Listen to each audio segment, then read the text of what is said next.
A man won't sell his soul to the devil for all the money in the world. But if it's hot enough and you got a glass of water, he might sell. Streamers act like rappers. They can't wait to tell you how much more money they have than you. And eventually the audience is going to go somewhere else. You said over time, rap probably going to end up fading away. Man. You know what I'm saying? Yeah, I think street rap is fading away. If you were to put a time on that, what does that look like? I think it's done now. Yeah, you already know what time it is, man. It's your boy Mafi back up in this joint. You are now tuned into the Mafi channel, man. I got a awesome guest today, man. We got Reid Daniels in the building, man. What's good? What's good, Mafi? Thanks for having me. Man, that's dope, man. How you doing, bro? I'm amazing, man. I'm amazing. Happy to be here. Wanted to do this. Yeah, that's awesome, man. You know, it's a lot for me and you to talk about. And I just been watching you for a while, man. Just always just been in awe at your work from afar, man. Thank you, brother. I like music. I love music production. And I'm always been like the credit guy. You Yes, know, back me in too. the days, Same they here, had same here. the fold outs, you know what I'm saying? Same here. And you're reminiscent of that, man. I just appreciate your contributions to the game. Thank you, brother. Thank you. You know, I came up in a time where, you know, you had to play your role a certain way. So, you know, that back end information, you had to know it to be in the room. If you didn't know who produced what or who did what, there was no information. You couldn't fake it. You couldn't fake it. Like you can't fake boxing. You couldn't really fake the real music. You know, did what? You don't know. Yeah, so I had to do it. So I appreciate someone that still does that. It's needed. Well, one of my things I do over here at the Mafi channel, man, I don't like to start off all slow and ease on up. I kind of just go right into my thing. Let's go. You know Whatever you want to talk about. Let's do it like this, man, because I've always wanted to talk to a music exec or someone that's in the industry and ask them this face to face. Let's you go. Know what I'm saying? All right, so why would a record label want to take out a life insurance policy on the artist? What's the whole logic behind that? See, I'm gonna be honest with you. That's something that I've heard, but I've never heard it inside the walls. I've never heard it inside the walls. Like meaning, like I've heard that people do that. Like I think I saw French Montana once mention it, but in the world that I live in, I've never seen a label take a insurance policy out on an artist ever. Like, but I'll give you some information. I'll say this. You know, like. Labels to me get a bad rep because they're signing basically criminals. Basically. I mean, like let's like you know we can clean it up how we want, but labels getting a bad rep because they're signing criminals. But the whole thing is when you sign them, they're not supposed to be doing it anymore. You gotta be right there. Right? That's true. Yeah. So it's like if I sign you a street change. dude, I just gave you a check so you don't have to do street stuff no more. So I don't think but I've heard rumors of labels that have done that, but I honestly have never heard that. And if I did, I'd probably flip out in the room. I think that's crazy. Nobody should benefit from nobody's death except for the family or the loved ones. So is that what it is when they're doing it? Well, I can see it from the standpoint of, you know, you signed Mafi. Mafi got a record called Kill All My Ops. I mean, do we think Mafi is going to get to a fourth album if every song is about killing his ops? Eventually you'd be like, well, let's put an insurance policy on Mafi just in case one of his ops catch him. You know, like I could see that being the reason, but I've never seen it before. So clearly that artist can't benefit because he's gone. So where's the benefit from the artist? That's the crazy part. That's why I don't think anybody should do that. You shouldn't be allowed to do that. And by the way, I've never heard it before. So like there are things in the music industry you hear a lot about, like labels, but I've never heard that one particular. And I went into a label to hear all the secrets, and I've never heard an insurance policy being taken out on the artist ever. I ain't gonna lie, man. When I first heard that people was doing that, I said, man, that's some dark shit. That's pretty dark. Okay, so let me give you an example of a dark moment. And I'm not going to use names, but this is a true story. I was in a staff meeting one day. I was at a label meeting one day. And one of the big guys in the company basically was talking about another artist. And he was like, yo, bro, like, we might have to get him back on drugs. And that's the first time in my life that I thought the devil was in the room. Like, as a man, I'm like, what? Of course you can't emotionally react. Like, right. But so it was just one of those like, wow. And the crazy thing is, here's the ironic thing. That said artist eventually got back on drugs and was the biggest artist in the world. Damn. See what I'm saying? But what do you think? I know you weren't supposed to People hear like that. low vibration. Yeah. I could tell you one room over here is positivity and heaven for you, and the other room is debauchery and all the fuck shit, you know? People like fuck shit, you know, like people are drawn to bad people and bad things for whatever reason, whatever adventurous thing they have in mind. But people like those kind of artists. Like, you know, like you could sign an artist that's not talking about nothing and nobody would care. Or you can sign artists talking about street stuff, and everybody cares. You know what I mean? Why do you think that is? Because I think people like low vibration. I think people want what's not for them. If I told you something, Mafi, I said, Mafi, I'm promoting my new album. You probably don't care. It's coming out April 12th. Mafi like, cool, next thing we talking about, right? If I told Mafi I had a secret album, he might be like, what's that? When's that coming? What's a secret album? What is that? It's the mind fuck of the human mind. The human mind wants what they don't think they should have. The easiest way to tell somebody, to make someone interested in them, is to make someone interested in the subject, is to say the subject's not for you. Wow. That's not for you. How you know it's not for you? Is that like a form of psychology, though? It is psychology, but the one thing we don't talk about with labels that we should start acknowledging is labels are no different than Zara. They're no different than Walmart. They're just selling a product that the audience wants. If you guys want it, they'll buy it. They'll give it as much as you want. If you guys don't, we'll stop. So a lot of the times people don't understand is the labels, like I worked at a label. I signed artists that I didn't even listen to. Like I didn't listen to that. Like my son listens to NLE Chopper. I don't listen to his album. He knows his whole album. I don't. My job was to make the album, not listen to it. But like that's not for me. I didn't make the album for me. We made the album for his fan base. So I think a lot of times labels get bad reps because they blame it on you. Like, it's your fault, it's your fault. It's like, I don't know if I kind of think it's just the way the world works. You know, like, man, me and you could, like, dog, like, we can be selling fruit. Great fruit that's just good for you. And then somebody could be selling McDonald's. Everybody know that McDonald's is not as good for them, but they probably going to take that over the fruit. Right. People want what they think they can't have. People want what they're not supposed to have. It's just the way people are. I hate it, but it's just the way we are. That's actually the way of the world, man, unfortunately, man. And you know what's crazy, Ray? People don't really need like Hype Williams no more back in the days or Benny Boone, you know what I'm saying? People don't even need music videos no more. That's what I'm saying. But all they got is like an iPhone and they can upload it to YouTube. So it's like, keeping it real, me and you right now, Yep. They can't see behind me, Nope. but it's a booth right there. Yep. Right now, me and you can go in there and make a song, upload it on TuneCore, get digital distribution, start making us a couple dollars, right? Yeah. So are labels even needed in 2026? I think it depends on where you're going. That's a great question. So I'll say this. If you are, most labels' job is to satisfy the artist, right? So Right. a label meets Mafi. Mafi is like, I want to be the biggest artist in East Point. They're like, that's easy, right? They're not going to tell you, why don't you be the biggest artist in the world, right? Because if they tell you that, then they got to help you do that. But if you just want to be the biggest artist in East Point, I can help you be the biggest artist in East Point. And now, what's next? Right? So I think the reason why labels are needed is because you need someone in the room telling you what's next. Man, you just did this. That Like makes it's levels to it, right? So like, and if you pay attention, bro, we got a lot of artists out here who's winning, but I don't feel like they're gonna be around that much longer. You know, I think, and I also think we need a label because we need someone to move the goalposts for us, right? It's like I'm a fan of sports. Let's use sports as an example, right? Like every team wants to win a championship. Every team, right? Once you win, though, what's next? That's true. Another championship. At least you hope that they're aiming for another championship, but they might win that one and be like, I'm good. I don't want nothing else. I think that's what's happening to a lot of artists. You know, a lot of artists are making money, like they're buying the house of their dreams, they're buying the car of their dreams, and then they feeling like, I made it. Like, it's like, no. Now it's time to work. Like, Beyonce is on a 25-year run. Jay-Z is on a 30-year run. I think a lot of artists are out here just doing a year or two to get as much money as they can, make as much of a brand as they can, and then they want to do something else. That's what I'm noticing. Look at the kid, Tusi. Superstar. He's playing football now, right? Now he's playing football. Like, what are we doing? And I heard he's good, though. But my point is they wouldn't be interested in you if it wasn't for the music. So why are we leveraging the wife that we love for something that we don't like? And that's what's happening to a lot of artists. No disrespect to Tusi, because I know his man Arnold and them, but I'm just like, I don't think they'd be excited.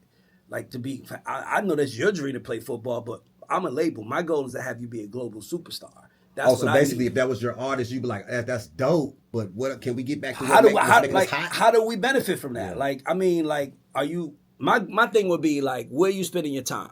I would ask Tusi, like, are you trying to go pro? Or you just doing this as a dream? Master P did it as a dream. Would you ask him why now? But I know why now. Because he can. He couldn't 3 years ago when because he was music was the leverage. Yes, now but he's a superstar in the world of nil names and likenesses. Like these colleges, like you got colleges paying people that used to be pro to come play in college again. So it's just a new world we live in. So yeah, we need labels, but we need coaches. We need people in the room telling the artist right or wrong, telling the artist what's next. Like I seen the greats do. Like that's needed. Now let me ask you this: you got like a lot of YNs is watching this. They love Ray Daniels interviews because you give a lot of industry game. They want to get in the game. You know what I'm saying? Let's say if you wasn't Ray Daniels, the super producer, extravagant, if you was Ray the rapper, and you want to get in the game right now, 2026, but you don't know the people that you know, so you can't use your cheat code. For sure. How would you pull it off? So I think that it's the easiest time to be successful is today. The easiest time to be successful is right now. Here's why.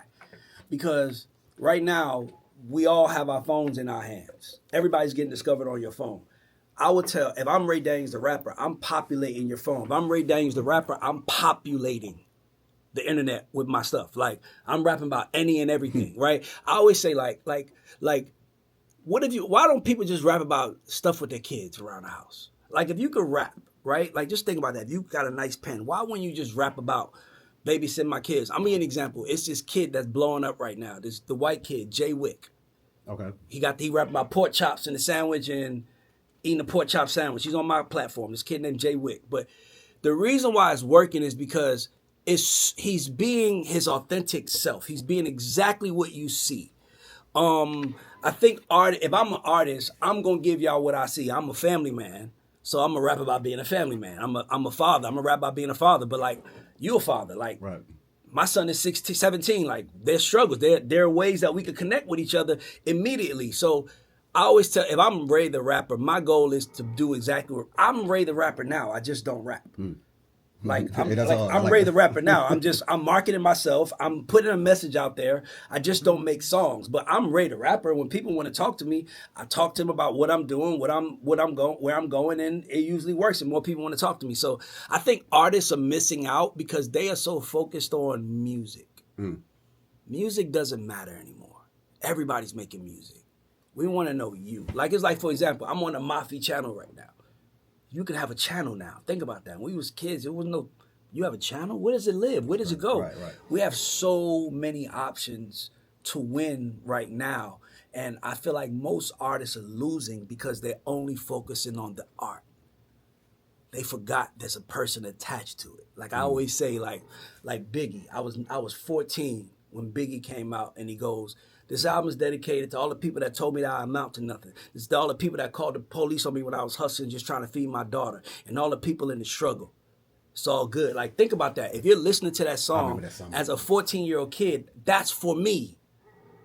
Like, it wasn't what he said that made me. It was for all the people in the struggle. Like, it's like, I'm in the struggle, right? So for me, it's like, I'm talking to people in the struggle right now. I'm just not rapping.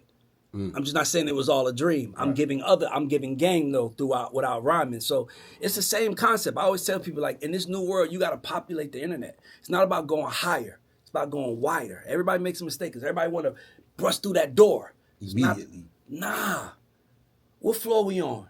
We on the 21st floor? Yeah, I know it's 150 floors in the building, but let's cover every square foot of this 21st floor right now. Let's cover it. And then once we cover the 21st floor, now let's go to 22. What happening now is everybody is like, I'm on 21, I need to get to 22. Who's on 24? Who can bring me to 24? Who can bring somebody bring? And it's like, bro, you on the 24th floor, you don't even know what to do. Because when you was on the 22nd floor, you didn't do what you were supposed to do. So to me, a label does what I'm saying right now. You know why you're talking to me right now? Because I've had artists sit in my office and they're like, Ray, what I gotta do? And I'm like, tell me about yourself. They tell me about themselves. They say, like, I'm grinding, I'm hustling, I'm this. I'm like, do you not think if 1 million people heard that, 100,000 of them would be your fan? They'd be like, damn, I never thought about that. I know you didn't. You're so busy mad that no one's listening to the music. You're not paying attention to what they're actually listening to. That's hard. Damn. Yeah. I'm sure they thank you for that. Well, for me, I think the hardest part is putting yourself in the picture. Like, I can see your shit and be like, man, your shit dope as hell. You should do 1, 2, 3, 4, 5. But when it's my shit, I'm like, what should I do? A giant can't see himself. He doesn't see himself. Everybody else does. So you need those people that see you to tell you what they see. You need a label head to tell you what you're doing is great, but here's how you can go further. Wow. We don't have that no more. We just have a whole lot of artists making music, putting it out to keep up with the algorithm, and the algorithm determine what we like. I don't believe in the algorithm determine what I am. I determine what I am. That's how I go. I'm gonna go to a little subject. I think it's taboo because I don't see a lot of people talking about it in interviews. I don't do fluff. I don't do fluff interviews. Man. Okay, so same here. I like to. So let me just give you this, man. I remember being a kid, man. I always used to hear, "Oh man, he sold his soul to the devil, man." As a child, All the time. you never knew what that looked like. It's scary. Is it paper? Is it a pen? You know what I'm saying? I'm like, yo. But if you move around this music industry, I still kind of hear that sometimes. Not like, oh. My question is like, when they say like sold your soul to the devil, what is the price of a soul? Is it somebody's manhood? Is it humiliation? You know what I'm saying? Like, what do they mean when they say that term? I'll tell you this. A man won't sell his soul to the devil for all the money in the world. But if it's hot enough and you got a glass of water, he might sell. Mm-hmm. The conditions determine the sale. I think a lot of people say that. So let me talk about selling your soul to the devil. Like, have I seen it in person? Have I seen it in person? Probably so. I've probably seen it. To me, selling your soul to the devil is going against your principle to get something that you want. But I will say this. We should allow people to change their principles. What do you mean by that? Okay, so let's say, for example, if I say, I'm not eating, I grew up in a house where we didn't eat pork. I don't eat pork. I don't eat it. Nothing you can make me do to eat it. But if I change my mind and decide I want to try it, people should allow that. But people that say, you're only trying pork because Mafi gave it to you and Mafi's giving you $1 million. Well, Mafi gave me $1 million. He did. But shouldn't I trust Mafi? If he gave me $1 million and he gave me something else, like he gave me something that I wanted, right? I think a lot of the time that sell your soul, that's a hood mentality. That's for low vibrational people who want to blame their success, their failure on someone else. I would have been there if I sold my soul. Well, maybe you don't have nothing that you want that bad to sell it for. Maybe you don't have, I don't know. Like, it's like, for me, I've seen it happen though. And I always like to acknowledge it because, people change and money changes people. And I see people saying such and such change. Like, oh, you different now. Well, I'm not different. I'm just exposed to more. Like, we like to hold people at the little spot they at. Like, okay, you are at this day, at this time, that's who Mafi is. Well, what if he's seen something 5 minutes later that changed him? We don't give people a chance to change is what I'm saying. Like, let that man grow. If a man, like, I hate that sell your soul thing because it's just like, bro, like, that's what he wants to do. You probably don't want to do that. Like, he probably don't care. Like, people, I'll give you an example, great example of people saying sell their soul. A black man wearing a dress. Yes. Right? That's a good example, okay, right? Why are you wearing that dress? That might not go against his principles. It completely goes against mine. Completely. But it might not go against his. So why would I say he sold his soul? Because he wore a dress? That's what he wanted to do. I know Ray Daniels right there. I know how we need to look at it. That's how I look at it. So for me, it's like, this whole sell your soul thing to me is just like low vibrational people who just want to look for a reason. Man, I would have been just as big as Mafi if I sold my soul like him. Yeah. Well, how you know he didn't work? Right. How you know he didn't work hard? Like, how do you know he didn't want it bad? Like, everybody in this world, every human watching this, your life is a result of decisions that you or someone before you in your life made. If you're poor, you're probably poor because your parents. Right? Like your dad, your mom, like just on some hereditary. Like I knew he was poor. I knew when he was gonna be born, he wasn't gonna know what poor was. That was my goal. I just didn't want to be poor, and I didn't want to raise a kid in poverty. So for me, like I said, it's a lot of this is just based on the person, but I think a lot of it is projection. Like, oh, he sold this, bro. How you know? Bro, he doing what he got to do for his. Maybe you don't want to do that. Maybe it's against what you believe, but that don't mean he sold his soul. That just means against what you believe. Maybe you should change your beliefs. Do you think the music industry is as dark as it's ever been right now? Because, it's been... I think the music industry is, I'm going to say yes because it's lost. The music industry is not leading anymore. Like, entertainment is not leading anymore. Like, that's the real issue. Entertainment led. Now, no one cares. Like when you say led, you mean like back in the days when Berry Gordy did like the Motown No, 25 shows? I mean, like, not even back in the day. We can go back to 2-3 years ago. Like, an artist, if Justin Bieber walks through the mall, I'm looking at Jamie Foxx is on the screen. Well, Jamie Foxx is an artist. I mean, he's an artist also. But let's use Denzel Washington. If Denzel Washington and Justin Bieber walk through the same mall, Justin Bieber is going to shut it the fuck down. Yes. Because he's a rock star. Actors play other people. Rappers get played to be themselves. That's why they're the biggest stars when they walk in the room. So we were leading the star. Like, when I saw rappers going to streamers, I was like, oh, we fucked. We done. When you see rappers going to streamers pod, we done. We done.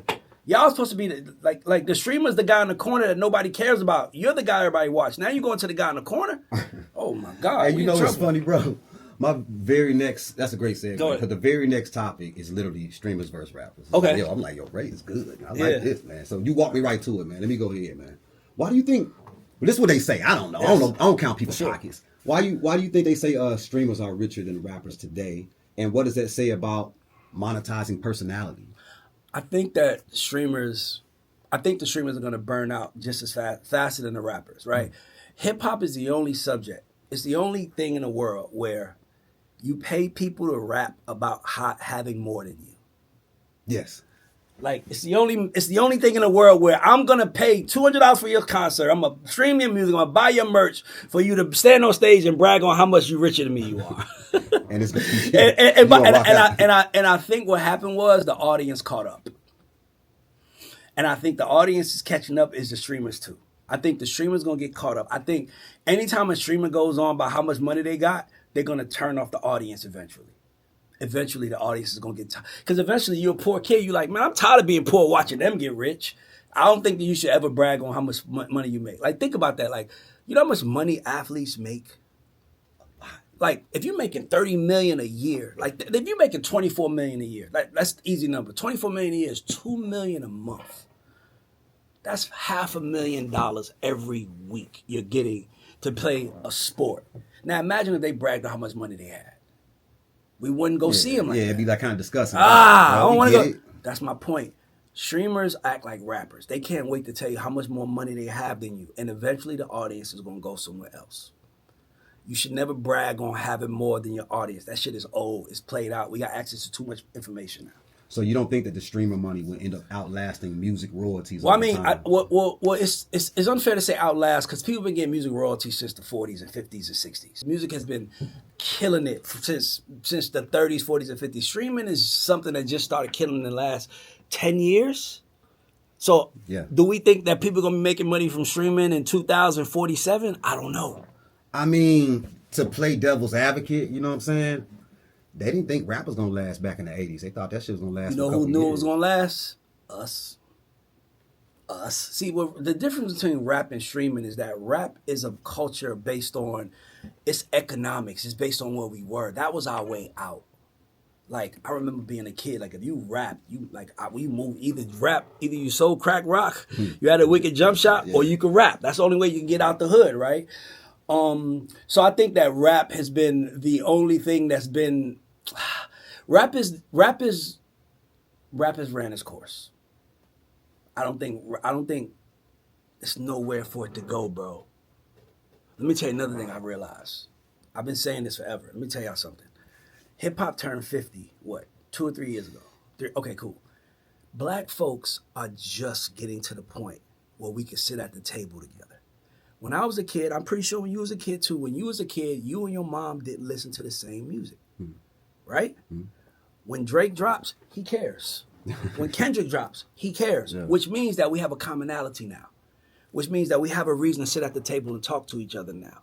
There's a huge opportunity for storytelling in hip hop. We have so many stories that haven't been told that have a chance to be told now. I just think music is just, it's where remember the spray paint and the DJ, and I just think music is going to be that. Let me ask you this, because you said something that I was about to bring up again. You said over time, rap probably going to end up fading away, man. You know what I'm saying? Yeah, I think street rap is fading away. If you were to put a time on that, what does that look like? I think it's done now. I think it's over. I think you got to understand like this. You got to understand this. In order to make these albums, they cost money. Somebody's going to stop putting the money up. Like, as much as music, sports, everything follows trends. Like, Right. I just think music needs to go to be in the WWE instead of being like entertainment. I think it should be in the WWE category. Like, if they just playing a character.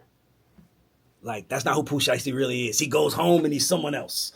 You know, like Characters. Yeah, like Hulk Hogan. Terry Bollea died. Hulk Hogan was a character, right? Hollywood Hogan was a character. The Rock is a character. Stone Cold Steve Austin's a character. Like, these are characters. Like, if these rappers did that, I'm playing a character, not myself.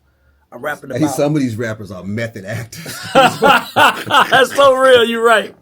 They in it. Yeah, but I just wish we can get back to the place where you just play a character, man. It's like I used to work in the airport, right? When I was like 18, 19, and I was a huge wrestling fan back in the day. Stone Cold Steve Austin is my favorite wrestler ever. And I used to be pushing wheelchairs in the airport, and I would just see them. Like, because you got to remember, like, they a lot of them was with Turner, WCW, which is Atlanta base. So I'm in Atlanta airport. I'll just see the Undertaker just sitting there. That's crazy. And it's like, and he'll be sitting there with someone he fought. Then you start realizing that nobody would bother them. It was like, oh, they just playing characters. I feel like rap needs to play characters. I'm a gangster on camera. I'm not a gangster in real life. So, streamers, we already established they get money like rappers and Yeah. stuff. But are they getting money like the Leors and like the LA Reids? What do you think? I mean, I think Kai is. I think streamers are smart because we are in the attention economy. Aiden Ross getting a lot of that too. Yeah, but even though he's smart, we in the attention economy. They know as long as you can maintain attention, you have value in this country. Good or bad. For the better or for worse. So, as long as these guys are like entertaining, I think it's gonna be fine. Speaking of LA Reid, man, how did you initially meet LA Reid, man? Because before you answer that, man, I'm like, I always like the deal, man. I'm all the way back with the deal. On to a case. Yeah. I'm like, okay. LA Reid, what's it like meeting them, working with them? So I say this. LA was somebody, so I looked up to people like Shakir, KP, Chris Hicks, Noonie, like these guys were my idols. And all of them, Devon Stevens, all of them got money with LA. So I was like, man, I need to work for the man that everybody else worked for. Like, all my idols work for the man. And he used to run from me because I was so aggressive. And they would tell me, In your approach? yeah. Okay. Because I would walk up to him and be like, bro, you got to fuck with me. I'm the one. I like that. Fuck with me, bro. I'm the one. Yeah. And he'd be like, oh, okay, cool. And they walk the other way. It's like, then they was like, bro, you too aggressive for him. Like, he wants to pick you himself. You can't make him pick you. And I just fell back and started like delivering, doing a good job and sending records. And he was like, yo, you want to work for me? Before he can get out for me out, I was like, yes. Like, So were you let me getting placements at that time? Or? Well, here's how I did it. So a friend of mine came to me and said he had an artist that he wanted to take to LA. So my thought process was, all right, cool. You got an artist you want to take to LA? Like, let me make the music, right? Because I wanted LA to know that I was a dope A&R. So I was like, well, at least if I make the music, he can know I can do that, right? If he signed the artist, you signed something that I did. So I made the music. He didn't sign the artist, but he was in the room after every song was playing. He was like, "That's a smash! That's a smash! That's a smash!" And I'm thinking like he gonna sign your the shit? Yeah, I'm thinking he gonna sign the artist, but he didn't. He was like, "I just didn't like her, but I like the music." So I hit him. I was like, "Yo, bro, like I made all those records. Just a heads up. If you want someone to do that, then he was like, meet me at Nobu tonight." I met him at Nobu, and then literally he offered me a job on the spot. And before he can get me out, I was like, yes. And then he was like, you don't even know. I remember it was so vivid. He's like, you don't even know what it's like to work for me. Like, you said yes too quick. And I was like, bro, I've sat across the street and watched you play catch with so many of my friends, and I never had a dad to throw the balls to me. You throw me that fucking ball, I promise you I'll never fuck up. Damn. And literally, he was like, all right, and gave me a chance, and here we are. Almost jerked the tear off me on that one, man. Man, That was hard. when you know where you're going, man, that's why I tell every man watching this, figure out where you're going. A lot of the times we burning out because we don't know where we're going. We just going. We just doing. It's like, nah, stop for a day or two, even a week or two. Just figure out where you want to go. Get to know yourself. Figure out where you want to go. Because once you know you want to go, nobody can stop you. Well, I guess at this point this question is rhetorical, but did LA add to your motivation when you left? What? Hell yeah. LA changed my life, man. LA is Greatest exec I've ever seen in my life. LA and Jimmy Iovine. In my life that I've seen. I've worked with Clive, but you know, Clive was a song guy. He would hear a song and say, that's a great record. LA and Jimmy knew songs. They knew who produced it. They knew everything. It was funny because that's how me and LA got cool. We would be at like staff dinners and, you know, music would be playing. And he'll be like, I remember it was the Spinners playing. I'll be around. You know, everybody's like, eh. And he was like, who is this? And I was like, Spinners. And he was like, who said that? I was at the end of the table. He was like, because in his mind, it's like, if you have been preparing to meet me, you should know all of this stuff. Right. And, you know, so yeah. He changed my life, man. He changed my life. He told me what it's like to be a great exec. He showed me what it's like. He gave me the secrets to win, man. Like, I'm winning because of him. I always tell him that. He gave me the secrets to win, bro. Now, where are you at in your career when you meet LA? Like, which Ray Daniels is this? Well, I knew that I was making money. I had a nice little career, but I knew that my thought process was, if I sell to banks, shouldn't I go work for one? Like, if you sell to a bank for a living, like, don't you sure you gonna know how the bank living? Because I remember at the time, you know, everybody walking around, I got the next Beyonce, I got the next Usher, and I'm like, how do you know? So I wanted to know how they knew. So I went to work at a label to see how they assess talent. Once I figured that out, you just understand it, bro. It's like working at a label is the greatest thing that happened to me because it teaches you that it doesn't matter where you are. It's where we are, not where you are. It's wherever we are. Is that when you initially met Usher through? No, we knew Usher because we knew the way we knew how we met Usher was Usher had a group named One Chance, right? This is how I got into business. Like, everybody was trying to get on Usher. This is right after Confessions dropped. And everybody was trying to get on Usher project. And I was like, we'll take one chance. What? I'm like, yeah, Usher's going to listen. And when he listens, if he's an artist that I think he is, he's going to hear something and be like, I need that. And that's what happened. And he requested a meeting with him, and we worked, you know, did records with him ever since. What was it like working with Usher? He's a professional. That's what I would say. Like, the thing that Usher to me is a consummate professional. That's why he was trained by the greats. He was trained by the best. He understands what he needs to do to be the best, and that's what he's doing. Now, if you produce somebody like Usher, somebody big like that, and he like miss a note, are you like, damn, I hate to tell this nigga, man. Hey, No. He knows it. And not only does he know it, he wants to do it over. Oh, okay. So. Oh, yeah. That's what I'm saying. Like, when you're working with professionals don't like, it's no ego with professionals. They asking you, should I do it again? Professionals. Wow. Let's get into your background, man. Okay. So you moved to Atlanta at 12 from New York. What are some of your memories of growing up in New York? New York made me. Growing up in the projects is hard. It's like, we don't talk about it enough, how hard it is to grow up poor, male in the projects. Like, first of all, you can't get the girl you want, right? Because you got no money. Everybody's broke. Everybody's masking their shit. Nobody wants to tell you that they broke. I remember it was a kid in the projects one day, he had a Neo Geo. And he couldn't wait to brag on it. Remember that? Yeah. It was like the most expensive video game. It was like $600. Yeah. And he had one. And he was like, he got Neo Geo. None of y'all got Neo Geos. And I remember thinking, I'm like 10. I'm like, he's still in the projects with us, though. Like, So when I moved out of New York at 12 to Atlanta, it was like the world opened for me. Because in Atlanta, you know, people had 2-parent households. Everybody had jobs. Everybody's working. So in the projects, ain't nobody working. Right. We sit on the bench 24/7, 365. That's what we did. If I need to know where my mom is at, I know she's downstairs on the bench. Aunts and everybody's downstairs on the bench. So the projects was hard. So New York taught me real life. I see my first person get killed when I was like 7, 8, shot right in the head in front of me. I remember it was a sniper on the roof shooting at the kids in the park. And I remember they called the police, and I remember our Mr.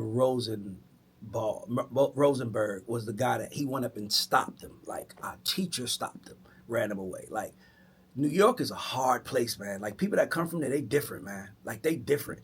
Like, dog, so growing up in the projects to me was hard because everybody making fun of you, everybody poor, everybody laughing at each other, and it's like, man, I gotta get the fuck out of here. So moving to Atlanta, it was like, and then here's the funny part. It was 18 of us in a 2-bedroom apartment in the projects in New York. 18.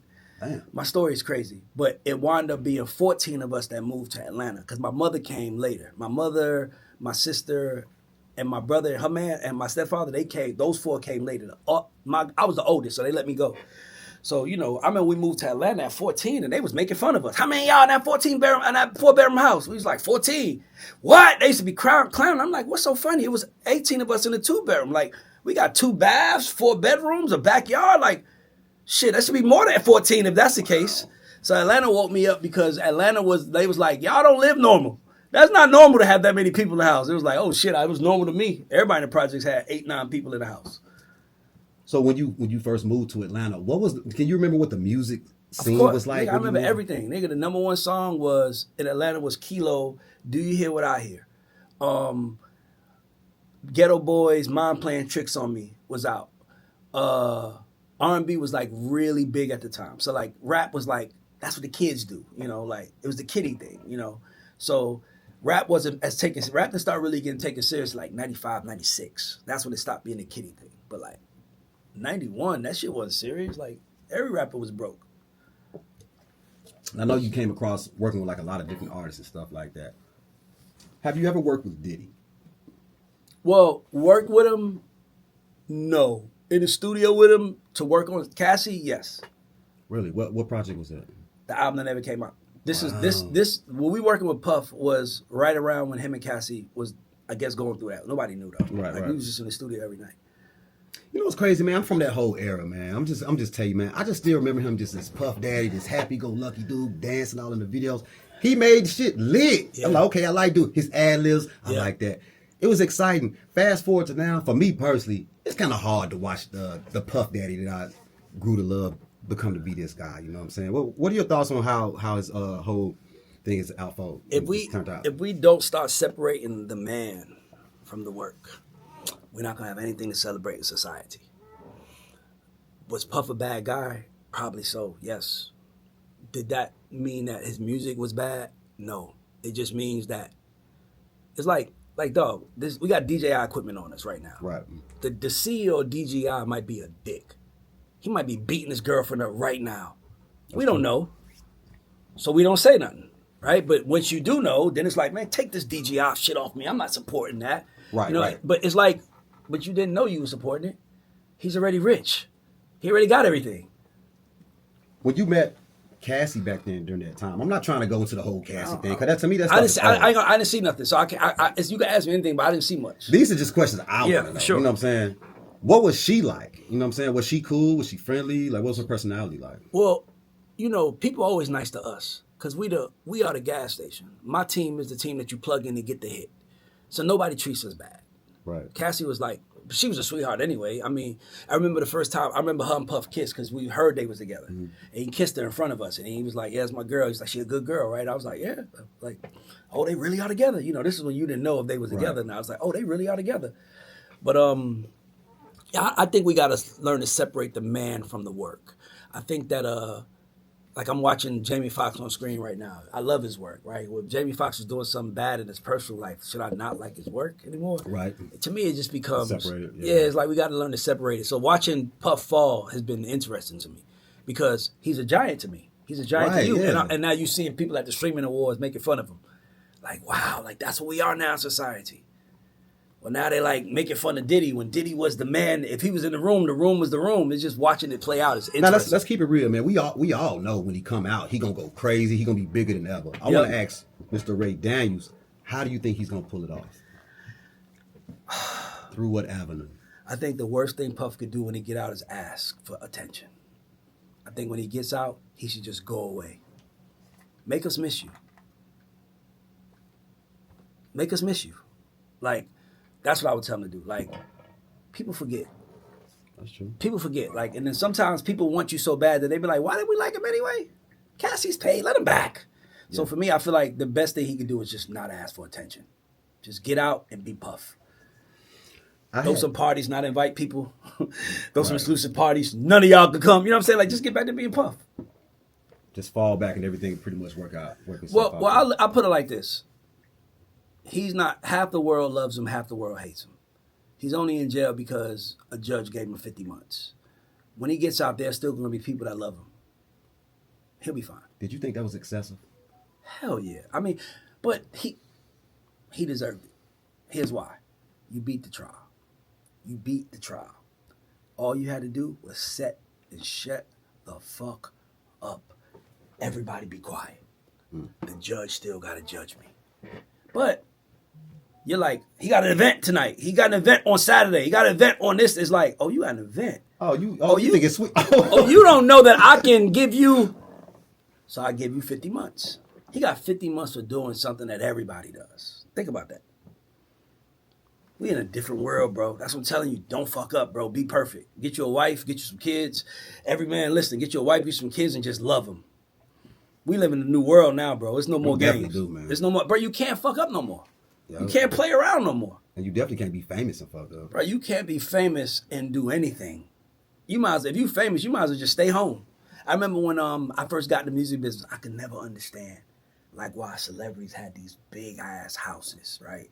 Like I remember I heard a story of Eddie Murphy has like this bowling alley, he has a bath, he has all this stuff in his house. And I remember when I first started making money, I was like, I know why he has it now. Because that's the only way he can enjoy his life.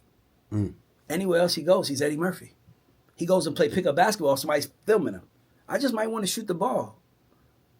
See what I'm saying? He might want to go bowl. They filming him. I just want to bowl. Do you ever have a day when you out and about and you're not in the mood for pictures or anything like that? Or like how you deal with that? Hey, bro, if somebody supports you and you out and about, they caught you. Dog, I'm doing your podcast. Yeah. We randomly at a restaurant. We had Seesaw. You're like, yo, bro, I got a pop. Nigga, do it. Easy. Like, if I don't see you, I don't probably respond to a DM. So a lot of it is reason and just luck and just being in the right place at the right time. I recently had Dogface on here from Detroit. A very outspoken, cool character, you know what I'm saying? He started an uproar, man. I'm keeping it real, man. Okay, You know I don't know what I'm he is, so you can give me a game. Yeah, this is a guy, man. He came on here and he said, hey, man, New York introduced homosexuality to the world of hip-hop. It was a bold statement. I'm talking about New York is chiming in. I'm talking about it's actually a really... What was the statement behind it? What was his why? Well, it kind of started off with the whole Busta Rhymes thing. You know, I don't go into it, but he was talking about Busta Rhymes and his choices and stuff like that. He just started really just that was on your show. Yeah, I saw that. Yeah, that dude going crazy. Yes, that was it. Oh yeah, yeah. I was like, man, he was wilding. I saw that. Yeah. I want to know what's your thoughts on his claims as far as New York introducing the homosexuality to the world of hip hop, because New York is the founding fathers of you know what I'm saying. Did hip-hop. he reference that Biggie video? He definitely did. They referenced that Biggie video. Yeah. The crazy thing is that I've heard stories of that. I'm younger than them, so I didn't know that was a trans. And I didn't even know trans was out back then. It's like I didn't even know. Yeah. So I'm not gonna say. I'm gonna say this. A lot of people behind the scenes in rap and music alone are gay. Right. I mean, you just can't get away from it. So it's like, you know, like, how you gonna outcast gay people in any world? So I mean, to me, it was like, even when someone says like they brought them in, where else were they supposed to go? it's like they're gay, like they're here. Like I don't understand that, but yeah, I wouldn't agree with that. I don't think that. I think that you know, what's so funny is that I think that what really made that, I think women made it gay being popular. How so? I just think that, you know, I just remember being a kid, you know, like when you was a kid back in the day, women would be the ones to stop us. Leave them alone, you know, like. Oh, yeah. Leave them alone. Yeah. It was like, so I think that, you know, like, but it's here now. Like, who cares? Like, I can't even believe that that's a thing now, because, I mean, being like, we got like people in the government gay, everybody's gay. It's like, I don't see the problem with it. But like, it's funny though. I will tell you this. I saw that clip and I was like, this dude is crazy. Yeah, shout out to Dogface. Because he was yelling, right? Yeah, man. Yeah, he was yelling. I saw that. Yeah. Hey, so you're actually able to call yourself something that most people in the world can't. Okay. You know what that is? Coach referee? A millionaire. Oh, shit. Yeah. Did you gradually make your money and become a millionaire, or did it all happen for you in the form of a check? So here's the thing. I've been a millionaire since like 2013. I didn't have $1 million cash until like 2019, 20. So I never wanted to say I was a millionaire, because you're $1 million in value, but to me it's like, if you can't touch $1 million liquid, and I can. So that's why I wasn't able to do that till like 2020. What did that feel like? Because me, that's always been like my goal, like a short-term goal. I looked at the account, I saw 2 commas and a decimal point, and I went back to sleep. Damn. Because it's like money should be boring to you. If money's exciting, you won't have a lot of it. Money should be boring to you. So, like, you give me $100 million, like, what am I gonna do? Like, I already paid my houses off. I already own. So it's like, like, you just find other shit to do now. But it's like at that level of money. Damn. You see what I'm saying? You always find a different shit to do. Yeah, but I mean, listen, man. I'll be honest with you. The scariest thing about having $1 million in cash is not. That's the scariest thing. Is like because once it's not, you might not ever get it again. You fucked it up. So to me, yeah, like it's hard. It was a great feeling for like 3 seconds. Then it was like, all right, reality set in. Okay, I can't fuck this up. So look, making it is hard, but how difficult is it to remain a millionaire in like 2026? Is that hard? Is that an art form? Hard. It's hard because everything costs. Like, dog, like, I don't see how regular people live in this society today. Like, everything. Like, I just had a flood at the house. A little pipe bust, $6,300. Like, AC at the house, $7,500. It's like, money costs, kids' bills, everything costs. It's like, the way the world's set up now, fuck you money has to be times 2.5. Whatever the number I had in my head is times 2.5 now if I want to live like that. Right. It's hard though, bro. It's hard because everything costs, and when you have money, do you know how many people ask me for money via text? Do they ask in the slick way, or they just blatantly ask for the bread? The weird part is that people have asked me. It's people who have hit me and be like, "Yo, I need your phone number." Cool. Hey, I need $10,000. What? That's crazy. Like, but my thing is this: what they don't understand is how I see it is, if you don't have my number and I'm your call, that means you have how many contacts do you have in your phone? You don't have not one person you can call to get the money from but me. They say, man, that tells me you don't pay people back. That's a clear indicator. That's a clear indicator. I'm your last option. You looking outside yourself now. Hey, when they pull your name up and just Google stuff like that, they mention you shape careers. Yes. That's what I'm trying to say. What does that look like as far as you already have an established artist, but now they hire Ray Daniels to come work with them? How are you adding to their careers? The first job of a manager is to manage expectations. That's the first job. Meaning, if I started managing Mafi, and Mafi is expecting to make $5 million year one, and he makes $3 million, Mafi is not happy with me. If Mafi was expecting to make $2 million year one, and he makes $3 million, he's happy. I'm pumped. Same $3 million. It's just one expectations was higher than the other. So for me, for my first plan of action is to manage your expectations. So I like to ask questions like for goals, like what do you want? Like what do you want to be in 18 months? Like that tells me everything. Like because if I tell you where you want to be in 18 months, and you gotta, that means we know where we going, and we gotta put together a plan that we have to follow. Like I said, once a man knows where he's going, you cannot stop him. Once he knows where he's going. So that's what I would say. So you got to know where you're going if you want to survive this new game. Because that's what I think is happening to a lot of these artists, right? Like I use Tusi as an example because I brought it up. Like Tusi, making good money, you get to that place where it's like, I got enough, right? Then you start looking at yourself like, what else do I want to do? I like to play football. You know what? Why not? But you go for it. And all of a sudden now, like music is suffering. But you might not be able to come back to music, bro. That's what we don't talk enough about. Just so it's a kind of you got to do it while you're hot type of yes. Deal? Yeah. And don't let yourself get cold. Like, dog, look at Drake, for example. Drake dropped a song recently. That song he dropped, the one, what was the record that he dropped, Raymond, that everybody liked? What Did I Miss? What Did I Miss? Okay. That record, What Did I Miss is hard. Yeah, I fuck with that one. Why didn't it go? Maybe the climate was wrong. Because he stopped. Now he's introducing himself.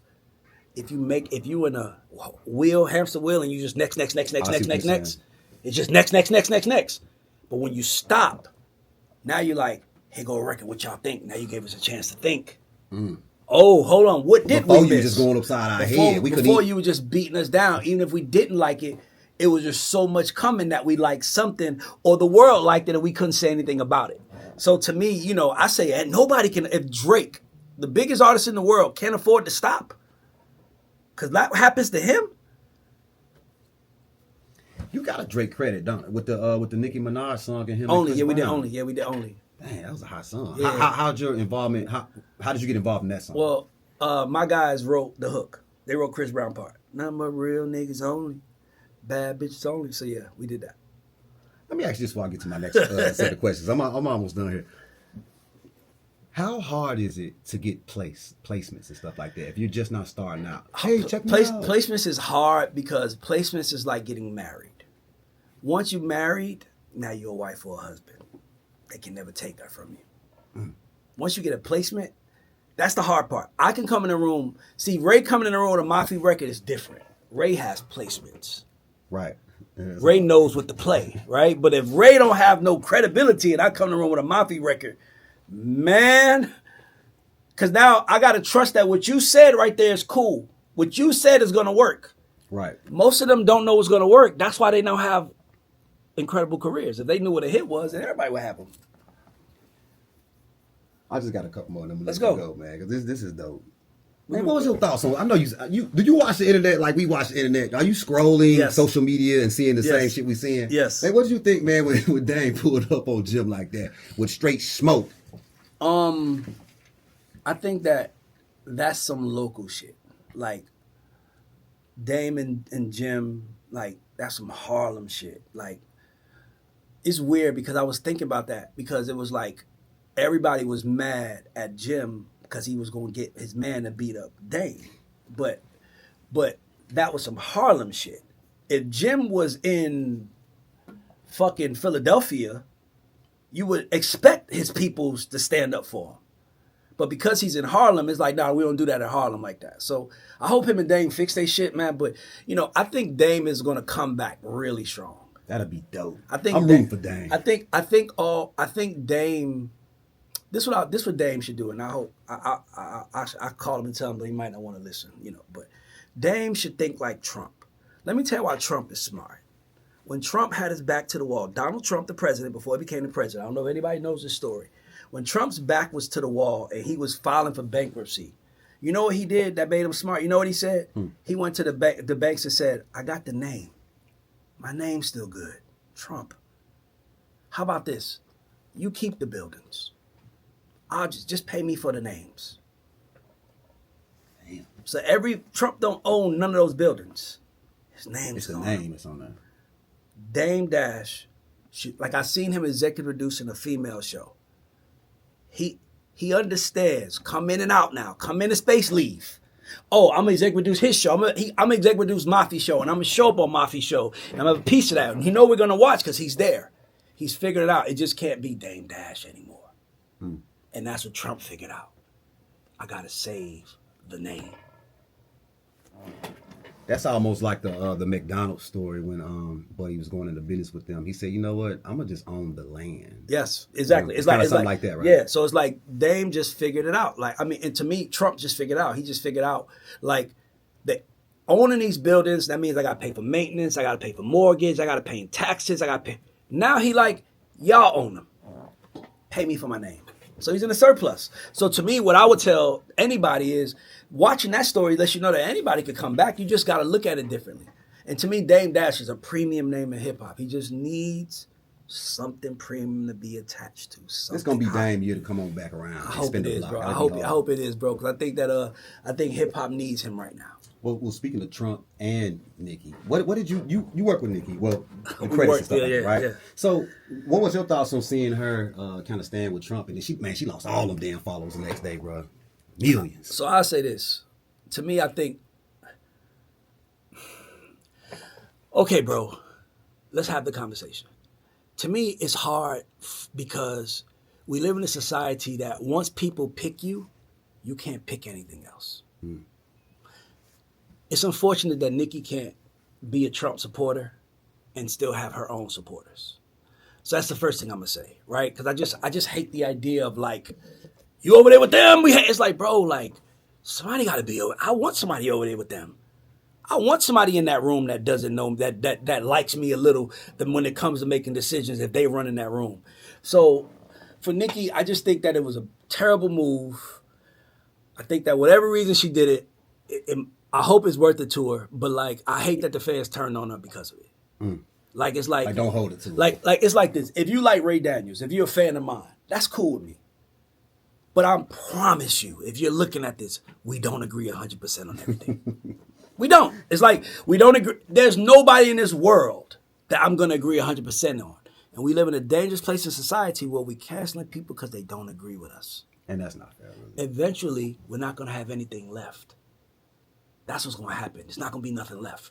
That's why the motherfucking billionaires and billionaires was building those bunkers, because they knew it's not gonna be nothing left, and people gonna start looking for them, and they need to be underground hiding because you can't stop you can't stop 5,000 people from coming through your gate, Zuckerberg. You know what I mean? I think that that's what they're scared of. Think that they know that it's about to be. It's gonna get worse. So what I'm telling everybody watching: be disciplined with your actions. Be smart with your actions. Don't bust your nut today. If you could save your nut for tomorrow. Jerry Jones has a documentary. You should watch it on the Cowboys. Love it on Netflix. Love it. Okay. But he literally breaks down the only difference between him and everybody else. You know what he said? What? He said, the only difference between me and the rest of the world is my ability to take pain. Think about that for a second. And when you see him like, what? He was like, my ability to take pain without, and he said, something else he added to it. He said, without knowing when it's going to stop. Because anybody would take pain if it's only for 10 hours. I'll take it to the death. Damn, Jimmy. That's why I'm rich. That's why I own the Cowboys. And that's why he is what he is. So for me, everybody got to take risk. Everybody going to have to roll the dice. Nikki rolled the dice. She lost some followers. We don't know what she gained on the other side because we don't know yet. That's true. And by the way, if you unfollowed her because of that, then you wasn't a fan in the fucking first place. No way. You wasn't going to like her for single drop. So for me, it's like we live in society. I feel bad for celebrities because celebrities can't be their own selves anymore. Damn. Like Jay-Z and Beyonce is like, they sit down with Jared Kushner. So what? You're like, he's a disease. Like, dog, we need to talk to the other side. If I have an enemy over there, I want someone talking to that enemy over there. I want that. The only place we live was like, don't talk to them. Why? You know what? Let me tell you something. Anybody that's mad at anybody talking political, people that get mad at what I just said, having political talk right now, you know what I'll tell them? You know why they mad? Because that's how they get paid. That's why they mad. That's why when Pharrell says, be great, and they're like, we don't like that. Why? It's like, bro, he's a great. He's a great. You can't say anything about him until you've been great. That's the society I grew up in. Yeah. Where you have to be great to comment on someone great. Now you just got to have an opinion. And enough people with you. Different times, right? Different times, bro. Let me end it with this, man. So I'm pretty sure you was like a very young, ambitious teenager. Yep. Is that true? Ambitious, yes. Without no direction, yes. I always say that the Ray Daniels you're meeting right now is the hero to the 16-year-old Ray. That's what I want to hear, the age. Yeah. So the 16-year-old. 16-year-old Ray. So boom. It's a 16-year-old Ray out here watching right now. He's like, man, I want to do what Ray did. He was pulled off, man. Yeah. But I'm frustrated. I ain't got no money. I don't know how to do it. How can I? What type of advice would you have to a younger version of you? Not a younger version of you, but a young guy like yourself that wants to pull off what you pulled off in the music industry? First of all, don't make no kids. Once a man makes a child, his life is no longer his. My life belongs to him.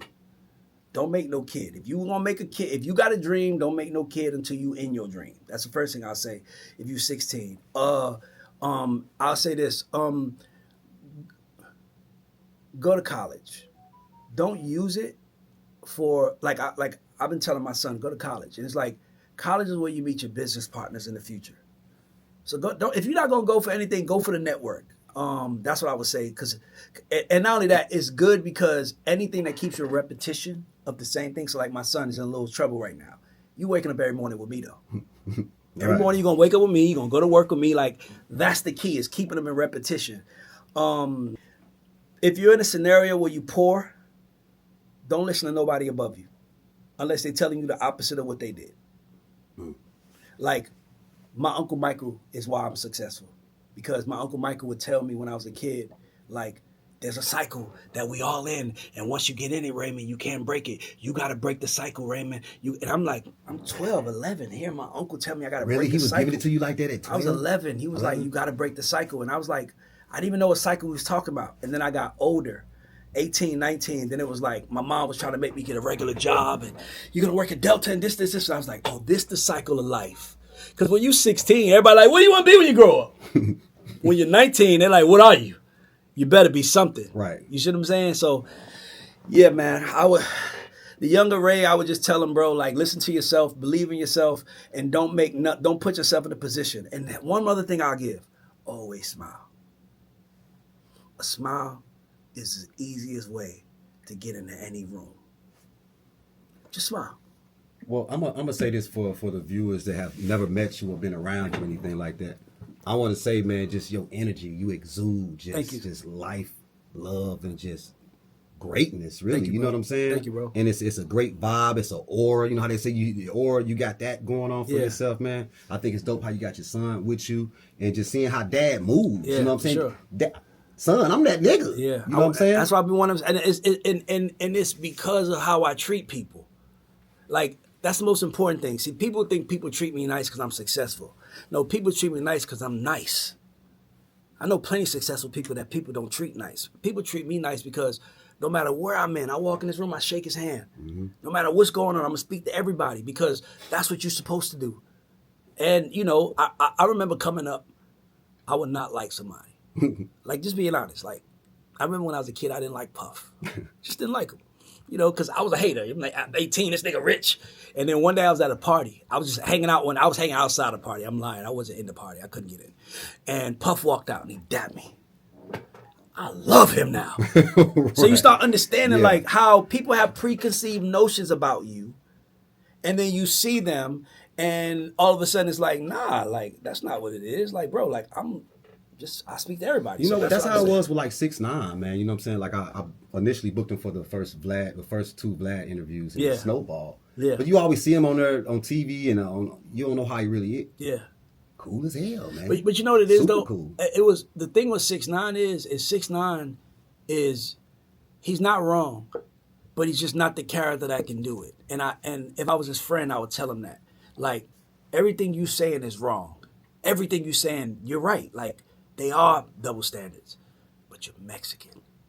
It's their culture. That's all I would tell him. Like, you're right, but you're Mexican. So every time you say it, it's going to be frowned upon because you don't look like them, even though you're not wrong. Right. Damn, that's deep. It's just. It goes back to WWE. We'll take that from the character. But not you. Maybe the game might start doing that, Ray. Maybe the game might be like, you know what? Maybe he's on to something. No. I think they did. I think that's why the thug and shit played out. I think 6ix9ine's trial outcome had a little to do with it. How so? You can see it, dog. How do you scare somebody? How do you scare a slave? You take another slave in the middle of the fucking room and you beat him to death. That'll do it. Exactly. Look what happened to 6ix9ine. He didn't, dog. Think about this. He was just a tool. He was used. They put him on. Everybody got rich. They started hitting this chick and trying to kid. Nigga, they going down too. Tried to kidnap his mom. Don't leave bro. At that point, nobody should get mad at him. He's not wrong. He's just a Mexican. And when you're Mexican in black culture, it's certain things you can't say and do. The same way in our culture, there's certain things that it's like the N-word. It's like certain things you just can't say and do. So he's not wrong. He's only frustrated because he's not one of them. And he's mad that people that ain't going to never accept you. Fuck them, bro. Mm. So stop talking about it. Just make music. Just be the best. And not only that, everything is playing out. Like, you starting to hear other people tapes get leaked. And that's why I'm like, just shut the fuck up and just keep pushing. Like, don't worry. Dog, this world is about to it's some games being played with us, man. It's some games. If I was a celebrity and shit like that would happen to me, I would just act like nothing happened. It would eventually go away. Period. They'd be like, he ain't gonna say nothing? Period. Nope. I don't even acknowledge that, bro. I'm not even acknowledging that, bro. Like, that's how I feel. Like, but like I said, like, he wasn't wrong. I just know that rejection that he feels. I know why he's mad. I get it too. Sure. And I understand that he's not wrong for being mad, but he has to understand. It's the way of the world. It's like Ye. Like, we could forgive Ye. Jewish folks might forgive him a little. You know what I'm trying to say? Like, as black folk, we understand. Like, he was just mad, you know. But if A Jewish person might be like, I don't know, Ray. Like, so I get it. You come in slow when you want. Right. But he's giving you the option. He's not out there like, y'all let him get away with that. And I think that's why 6ix9ine is so, like, polarizing. Because he's really exposing that there's a double standard that we all know exists. He exposed it. But we all know it exists. It's just, bro, you're Mexican. So anything you... And by the way, you should say that. Like, I'm a Mexican, man. I can't talk about that because that's how they're going to play it. They can't wait for someone not like us to talk about something else. Wow. That's the goal. That's how they set you up. You got some fucking nerve speaking on that right now. Why can't I? Man, Ray Daniels, I gotta keep it real, man. This has been an absolute honor, man. Thank you, bro. Coming in, taking time out your day, chilling with your son, Thank you, man, bro. and chopping it up with me, man. Thank you, bro. Like I say, I'm a huge fan of your work, man. And anytime, like for me, you. anytime you want me to come, this is important to me. I feel like everybody's chasing. Like I told you before, everybody's trying to get to that next level. I like the floor I'm on. You want to talk to me on my floor? Let's talk. That's where I'm at with it. It's like, I seen you was respectful. I see you do a couple of interviews, and I'm like, let's talk. Yeah. And it's like, it's no, we have to show up for each other more. Definitely, man. And it's like, when we show up for each other more, we'll have more. Yeah, man, if you need me for anything within my media means, man, I'm there for you 100%. I need a mentor, bro. man. Teach me this shit. Teach me this shit that you know, bro. Hey, man, it's an honor, man. Hey, man, it's your boy Mafi, man, here with Reid Daniels, man. You just been tuned in with the Mafi channel, man. Make sure you holler at your boy. You better like, share, and subscribe, too. All day, please do. I'll be forgetting to say that on my channel. Oh, yeah, hold on. No, hold on. Wait. Every time I finish, they be like, Ray, you just say like, I'm like, I caught somebody else not doing it. No, we got to do this real quick. Hey, man, before we close it all the way out, man, tell folks how they can find you, man, and get it tuned in with Ray Daniels, bro. Anywhere, you can find me anywhere. There's social media. Ray Daniels is my name. TikTok, Twitter, I'm there. Follow me, and yeah, I give good game. If you send me a DM respectful, I usually respond. Let's get it. Best game ever, man. Holler at your boy all day, man. Thanks again, bro. My dog. Yeah. Appreciate you, man. Ciao.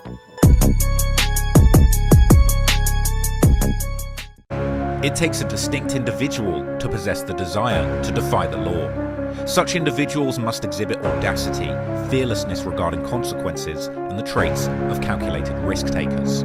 They may be categorized as mere addicts, yet their addiction is to currency and adrenaline. What do they lust more? Some seek the mountains of dead presidents, while others yearn for the Rushmore. These are not stories of glorification, but chronicles of redemption. Articulated in their own voices, these are the extraordinary accounts of individuals who will be eternally enshrined as crime gods.